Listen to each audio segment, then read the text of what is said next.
सैकड़ों साल पहले एक शक्तिशाली सम्राट विक्रमादित्य ने एक खतरनाक राक्षस को हराकर उसे एक रहस्यमयी पर्वत की गहराइयों में बंद कर दिया था। लेकिन मरते समय राक्षस ने एक श्राप दिया। जिस दिन रक्त चंद्रमा इस धरती पर अपनी लाल रोशनी बिखेरेगा, मैं पुनः जीवित हो जाऊंगा और पूरा साम्राज्य अंधकार में डूब जाएगा। युगों बाद राजा विक्रांत सिंह अपने महल में बैठे एक पुरानी पांडुलिपि पढ़ रहे थे। यह वही शास्त्र था जिसमें रक्त चंद्रमा के श्राप का उल्लेख था। अचानक महल की दीवारों में कंपन होने लगा। महल के संतरी दौड़ते हुए आए। महाराज, वह पर्वत, वहां से लाल धुआं निकल रहा है। राजा विक्रांत सिंह तुरंत अपने राजपुरोहित के पास जाता है। क्या यह वही श्राप है जिसका उल्लेख हमारे पूर्वजों ने किया था?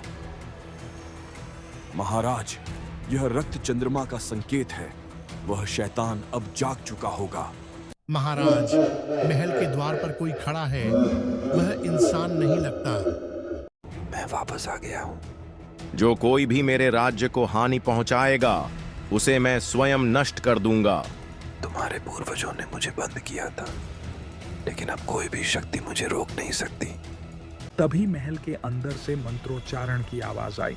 राजपुरोहित ने एक दिव्य चक्र। सैकड़ों साल पहले एक शक्तिशाली सम्राट विक्रमादित्य ने एक खतरनाक राक्षस को हराकर उसे एक रहस्यमयी पर्वत की गहराइयों में बंद कर दिया था।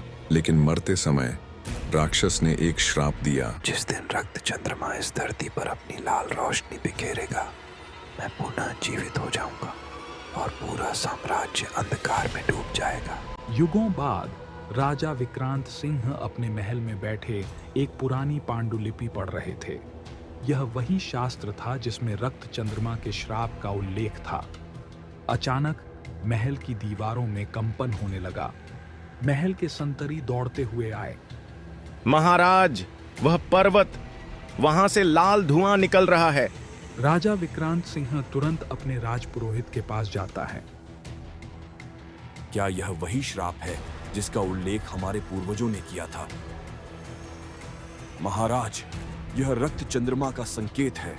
वह शैतान अब जाग चुका होगा।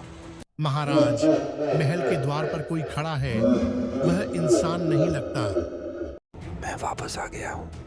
जो कोई भी मेरे राज्य को हानि पहुंचाएगा, उसे मैं स्वयं नष्ट कर दूंगा। तुम्हारे पूर्वजों ने मुझे बंद किया था, लेकिन अब कोई भी शक्ति मुझे रोक नहीं सकती। तभी महल के अंदर से मंत्रोच्चारण की आवाज आई। राजपुरोहित ने एक दिव्य चक्र